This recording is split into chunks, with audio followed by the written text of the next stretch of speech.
Well, that took a little bit more time than I thought it would. Sorry, guys. JP the Third at VNSnow.com. We're back with Sweet Pool. Originally, it is something I wanted to handle during the month of December, but the holidays got crazy, as they usually do, and I did not have as much time to stream or do videos. However, I will be making up for this in the month of January.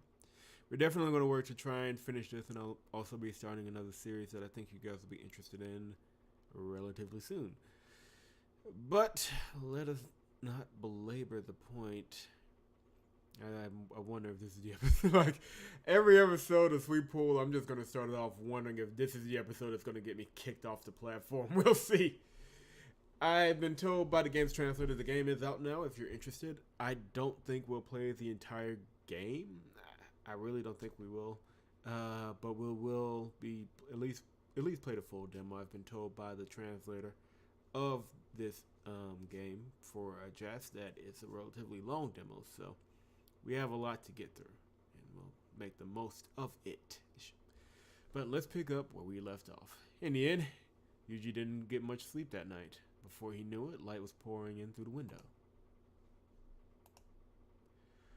Unsurprisingly, he was still exhausted. His body felt like lead as he left the apartment.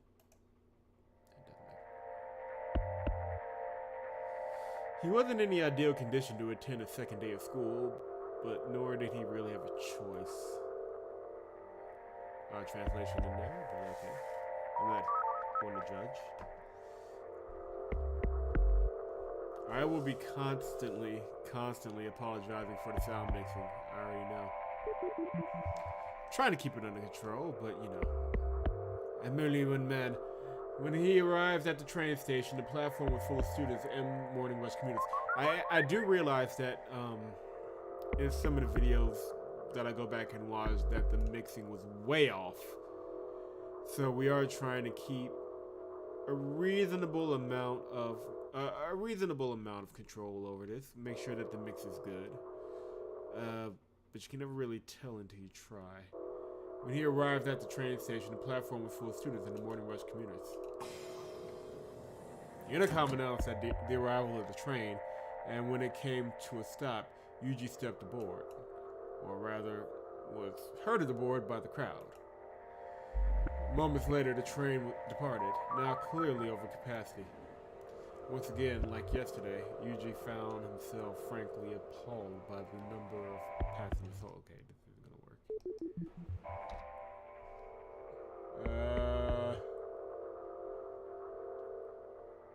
Text, there we go. No, otherwise that'll make it pointless. Yeah. Speed this up. I'm reading fast and this thing is going at its own speed, so there we go. They were packed in like sardines to the point that he could smell all kinds of different hair products and perfumes mixing together. To make matters worse, their combined body heat had turned the inside of the car into a sauna. Should you really be there if you're a sick man? Anxiety coiled in his chest like a snake. Try as he might to endure it, his vision was fading rapidly. A cold sweat broke out over his entire body. On top of all that, he suddenly felt like he was losing his balance. As his temperature plummeted, he began to lose feeling in his extremities. He could barely tell whether his eyes were open or closed. The next thing he knew, his legs gave out. Just then, the train hit a sharp curve, shaking the car and sending him reeling backwards. All of a sudden, someone grabbed his arm and yanked him up. The momentum brought him back to his feet. His legs were too weak to support his own weight, but someone was holding him steady. He was practically leaning against them, but as awkward as he felt, he couldn't thank them or apologize. The words wouldn't come. It was taking all he had just to keep from passing out. But the stranger seemed to understand. What was that? The stranger seemed to understand because they held firm to Yuji without complaint. After a few shallow breaths, he closed his eyes. He could feel faintly the other person's heartbeat pulsing against his body. Okay, this is kind of awkward now. As he focused on his steady rhythm, he felt himself begin to calm down. It was strange. The train was still as miserable as ever, but his anxiety was actually starting to fade. The heartbeat pulsing behind his eyelids, the fingers digging firmly into his arm. It's the creepy blonde guy from the last part, isn't it? He could almost delude himself into thinking the stranger was being affectionate. I don't see why you would delude yourself into that. Gradually, the chaos of reality began to fade, leaving only gentle darkness behind. It felt like he was wrapped in a big blanket, drifting off, though to where he cannot say. Yeah, this is real. This is not how you should treat strangers, everybody. Like, seriously, this is bordering on bad touch. He felt at peace. Just then, the intercom came on, pulling him back from the brink of unconsciousness. The train slowed to a stop. The doors opened and disgorged in a flood of passengers. His head still spinning, Yuji let the crowd herd him onto the platform. His legs moved on autopilot until reality set back in. Whoever it was that held him up on the train, they were lost to the crowd now. Found himself a little disappointed. Heaving, thankfully. As he moved with the crowd, he thought back on what had just happened. Yeah, I don't know if I would try and explain that one, bro. Just saying. Unfortunately, in his current state, his memories were all a blur. Maybe he simply imagined the whole thing. All he could remember for sure was a pulse. A warm, steady beat. It replayed in his mind, overlapping with his own. Is this how we're going to determine the routes in this thing? Trying to match the heartbeat? Really? I'm sure it's more complicated than that. Why had he found it so soothing? Clinging to that faint trace of warmth, Yuji passed through the turnstile and headed to the academy. The academy. I can't English. Hey, we're back at Crazy Catholic School. By the time he arrived at school, Yuji was feeling a lot better, save for the slight sluggishness of sleep deprivation. His morning classes ended without incident, and then the lunch bell rang. Kamiya, his homeroom teacher, had asked him to stop by the staff office, so Yuji did just that. Today he was given a brief rundown of everything he had missed while he was out sick. Mostly they talked about what had been covered in class, as well as the major school events that had taken place. The meeting ended with some words of encouragement. Kamiya was the school's chemistry teacher, a kind and caring man. Once the conversation had come to an end, Yuji thanked him and left the office. Lunch break wasn't quite over yet, so he decided to cut through the courtyard and head for the school store. The store was located in the old school building, which was connected to the main building via hallways on each floor. I don't know why we need to know this. Cutting through the courtyard was faster, of course. Due to its age, the old building was now used only for a school store, the chemistry lab, the sewing studio, and a few club rooms. Stepping out onto the red brick walkway, he took a deep breath, savoring the fresh air. The courtyard was located between the two buildings, with an abundance of well-maintained greenery as well as several benches. It was a popular lunch spot, and today was no exception. Some girls were occupying their usual bench under the shade of the trees, their cheerful voices bouncing off the walls. Seriously, this dude's neck. Just as he was about to enter the old building, Yuji nearly bumped into someone on their way out.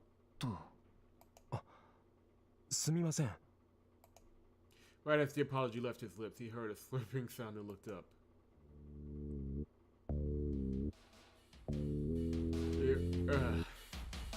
I mean, this is just.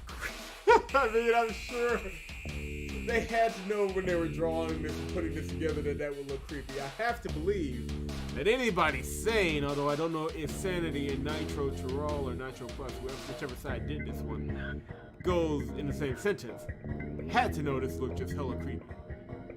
Ugh. It was Okanaga Zenya.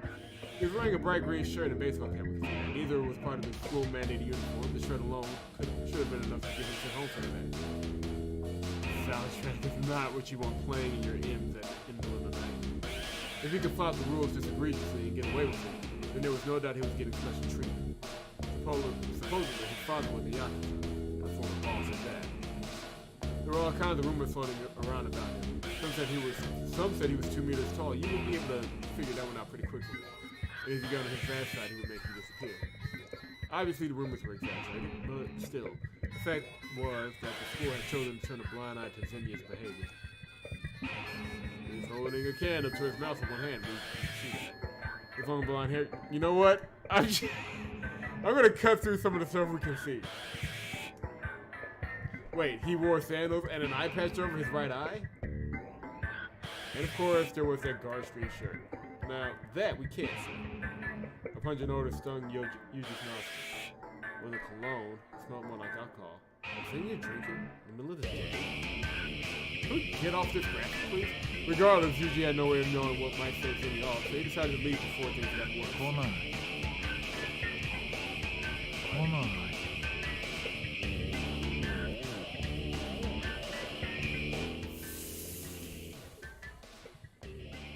Okay, what the color? Okay, what does that mean?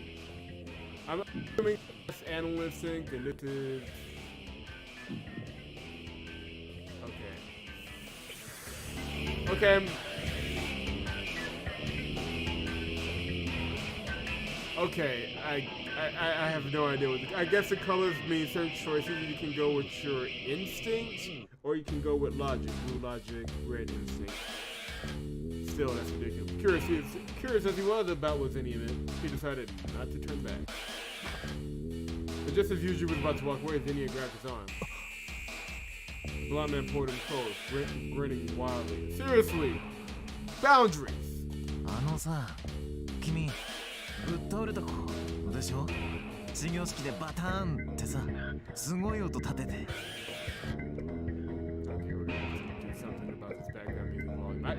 I thought I had the voice volume all the way up. There we go. Just a little bit. Constant adjustments. And that is what we do here. あの時さ痛そうだったよね画面打ってなかった鼻おでこ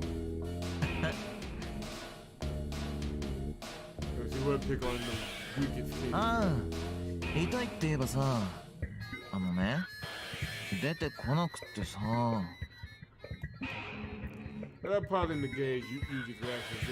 缶の底にひっついたプルプルがね The label on the can read with real coconut gel. For a moment, Zenya's pale fingers resembled the coils of a snake wrapped around his prey. でね、ちょっとお願いなんだけど。Yuji tried to wrench his arm free, but it was like Zenya's hand was glued to his skin. Punch him in the throat and be done with it. Good lord, kid. I mean, I know you're weak from some unidentified condition, but still. お願いがあるんだけど。 He repeated his words in the same vapid tone, and Yuji turned to look at him. He was grinning from ear to ear, but the light in his eyes was cold. 持ってないかな Then he lowered the can from his mouth. The air stuck out his tongue.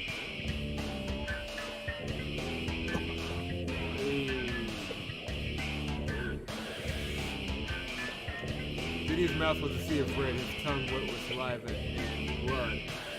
Yuji could make out over a dozen tiny cuts. 頑張ったんだけどね全然取れないの鉄の味ばっかりするんだよね Why did I think this game was a good idea? Flicking his tongue in and out, Zenya glossed and shrugged his shoulders. Yuji could only stare as he struggled to process what he was seeing. だから As さ are all of us. ねえ持ってないかな After a beat, Zenya opened his mouth cartoonishly wide. 絆創膏ちょうだい I don't know how you bandage your tongue, but there we are. There's no point wasting another second here. Yep. Yuji summoned all his strength and yanked his arm away, this time successfully. But Zenya simply lifted the can back to his lips, his eyes on Yuji. Was he going to wriggle his tongue around in there again? The image made his skin crawl. As he walked past Zenya, he heard a sound, but it wasn't slurping. It was airy and stiff, like teeth clacking together. He did not know what could be making that sound, and he had no intention of finding out. Instead, he walked straight into the old school building. This is literally like Outlast, the visual novel. As a matter of fact, now it kind of explains Outlast. As he passed the rows of unused shoe lockers, he heaved a sigh of relief. He never expected Zenya to mess with him like that. The image of... yeah, this really... The image of his bloody tongue was burned into his brain. That strange alcoholic smell. Bile rose in the back of his throat. He just needed to forget it. The guy wasn't normal. Shaking the memory from his head, Yuji headed to the store.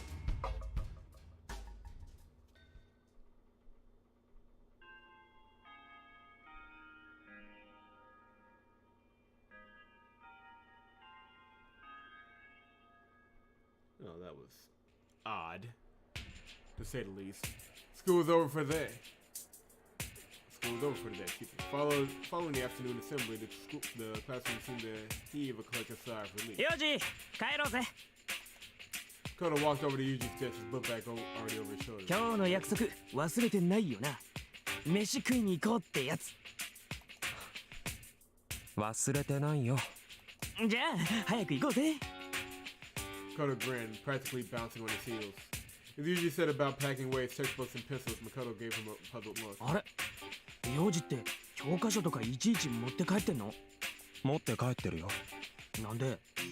予習と復習するから。予習と復習。なさすげえ楽ない？俺一回もやったことないんだけど。I don't know if I'd brag about that kid, but okay. His eyes widened and mocked disbelief. 休んでたから。ああ、そっか。そうだよな。でもすげえな。俺も見習わないとダメだな。とか言ってやらない。Okay, the glutton is somewhat normal. Okay, right.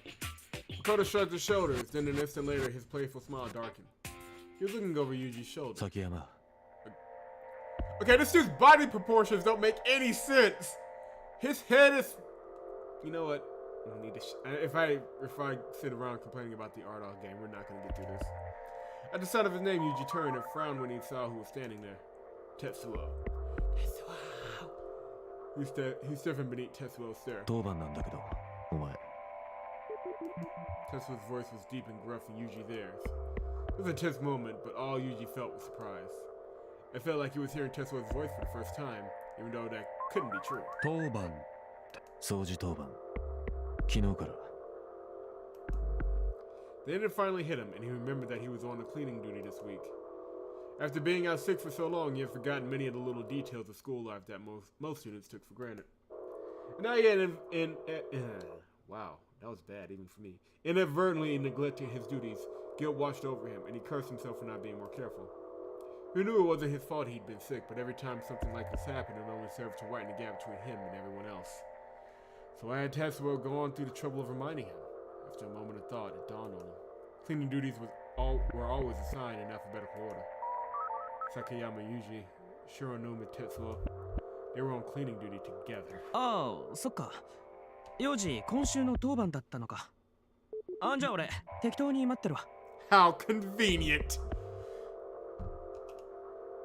His tripper moved suddenly go and Makoto turned and stalked out of the classroom. You're not gonna leave me with this. Okay, fine. Yuji was left standing there with Tetsuo. The situation was exceedingly awkward. お前は俺とゴミの担当だから。 Without another word, Tetsuo headed to the garbage bins in the corner of the classroom. Reluctantly, Yuji followed after him. The other students on cleaning duty were dusting and mopping with looks on their faces that said they'd rather be doing literally anything else. Some of them had given up entirely and were now chatting instead. Tetsuo stopped in front of the bins and leaned forward slightly to scan their contents. The trash was sorted into two categories, burnables and non-burnables.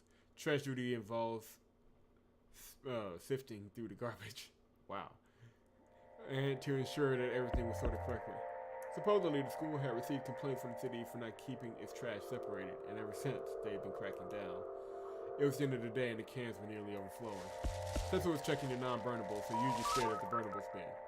For the most part, everything seemed to be sorted correctly, save for the occasional plastic bag he had to untie and check.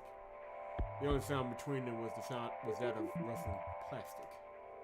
They had nothing to say to each other. Meanwhile, cheerful voices were trickling into the room through the open doors and windows. 誰だこれ。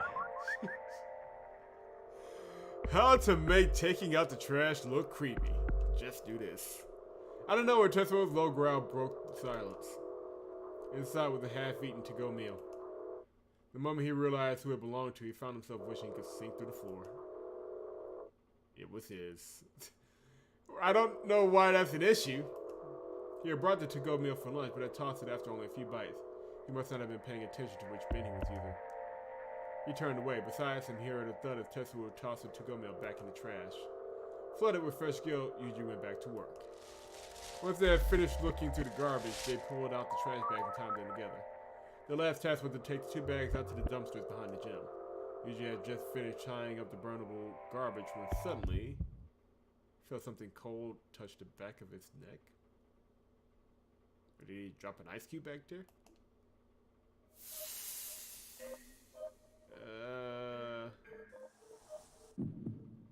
I guess we'll go with instinct on this one. Gotta mix it up. At the same time, he smells something faintly sweet.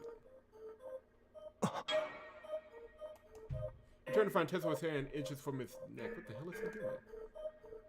Did Tetsuo just touch him? He glared at the other man suspiciously. 何よ。別に。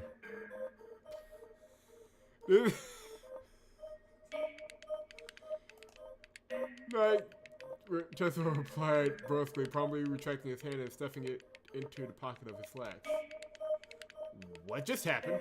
Yuji wanted answers, but Tetsuo was as unreadable as ever. It felt like an impenetrable force field was pushing him away. Tetsuo trying to mess with his head? Literally, in this case? Unsure of how to feel, Yuji turned away, grabbing his garbage bag and headed out of class. Yoji, 待てよ! At the sound of his name, Yuji looked back to find Makoto standing with a group of students near the door. As they made eye contact, Makoto walked up to him. It's a weird way to make choices, and I don't know which way is right, but whatever. あとはそれ捨てて終わりだろ? 付き合うよ. Oh, thank you, you weird glutton. As he spoke, Makoto shot a glance in Tetsuo's direction. He's busy tying up the non-burnable garbage. ヨジ、大丈夫か? 何が? いや. He is so not Daijoubu. I don't know why you even asked. Makoto quickly put on his usual cheery smile. さ、行こうぜ. Securing a firm hold on his garbage bag, Yuji left the classroom with Makoto. Together, they walked out the front entrance and headed for the gym. ああ、いるよりもだいぶ涼しいな. Makoto closed his eyes, enjoying the slight chill of the late afternoon. Meanwhile, Yuji heaved a breath. I keep thinking it's breathe. Heaved a breath, relieved to have left Tetsuo behind. The two of them walked along the walls of the gym until they arrived at the back, where two large metal dumpsters came into view. Like their garbage cans, the dumpsters were also split into the burnables and non-burnables. Yuji opened the one marked for burnables and put his trash inside. Thank you for letting us know this vital ゴミ捨て information. 完了. Makoto stretched his arms wide as if the effort had been all his. さあ、早いとこ帰ろうぜ. 俺もう腹減りすぎて死にそう. 教室によってカバン取ってくる。 You did okay. After all that, you didn't grab it going out the door. What's wrong with you? 了解. Makoto laced his fingers behind his head as he headed back to where they'd さっ come. きさ、なんつうか、ヨジ、なんか怒ってるように見えたけど。別に。そっか、ならいいんだけどさ。Count over Tetsuo? It was nothing. No big deal. I don't know if we should ignore what happened there, man. I'm just saying, between you and me, but there's one thing that lingered on his mind. That faint, sweet scent. That smell was familiar, and yet he couldn't place it, no matter how hard he tried. Before he knew it, they were back at the entrance. 待ってるからカバン取ってこいよ。今日はあれ食うぞ。オメガミートバーガー。Makoto leaned against the door, mouth watering. Yuji had seen commercials for the Omega Burger before. The thing was absolutely enormous. すぐ戻る。ヨージも食えよ。オメガミートバーガー。それは無理かな。チェ? After one last exchange, Yuji headed to the classroom to retrieve his book bag. When he arrived, Tetsuo was nowhere to be found. Cleanup was over, and a few students were standing around, chatting. Feeling a tiny glimmer of relief, Yuji grabbed his bag and headed back to the shoe lockers where Makoto was waiting. After changing into their outdoor shoes, the two left the school. As they headed to the school gates, Yuji noticed a car parked just outside. It was the same black car from yesterday, a certain Okinaga Zenya sprang to mind. The driver was standing next to the car. いつもいつも。なんつうか、すげえよな。 There's a lot of words I would use to describe that freak, but cool ain't one of them. Makoto scowled, his tone dripping with sarcasm. As they drew near to the gates, the man's features became clear. He looked to be someone in his 30s. 30s? Really? Good lord. He was wearing a suit with no tie, and for some reason, a single leather glove on his left hand. With his pointed chin, dark sunglasses, and the raised scars all over his face, the man gave off a particular aura. You could tell he wasn't a regular guy. The man took out a pack of cigarettes, put one between his lips, and lit the metal lighter. A curl of tobacco smoke rose into the sky as he exhaled a wispy cloud. The other students headed home gave him and his car a wide berth. But he didn't seem to notice. とっとと行こうぜ。また沖永が来て暴れ出すかもしれないしな。 Makoto had a disgusted look on his face. He must have been thinking about what happened yesterday. The driver was even more intimidating up close. And yet there was something peculiar about the way he stood there, like a loyal soldier who never leaves his post. The man glanced in his direction. Behind the sunglasses, his piercing gaze was reminiscent of a bird of prey. Makoto's voice was barely a whisper. Once they made it past him, the tension eased. さあ、来るぞ。 And as to shake off any lingering fear, Makoto raised his hands over his head, grinning. Smiling slightly at this childlike display, Yuji followed Makoto to the train station.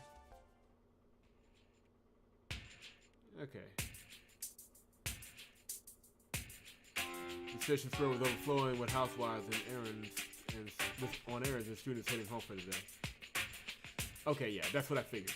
What we'll do is put a pin on it here, and in the next chapter, we'll go over the eating scene and whatever we have to go through with that. But for now, leave a like. If you're enjoying the series so far, subscribe to the channel if you have not done so.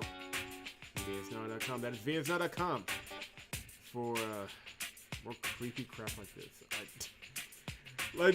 They found a way to make the tongue creepy. I'm not sure where this game is going, but guess we're along for the ride, ain't we? I really don't know what I stepped into, do I?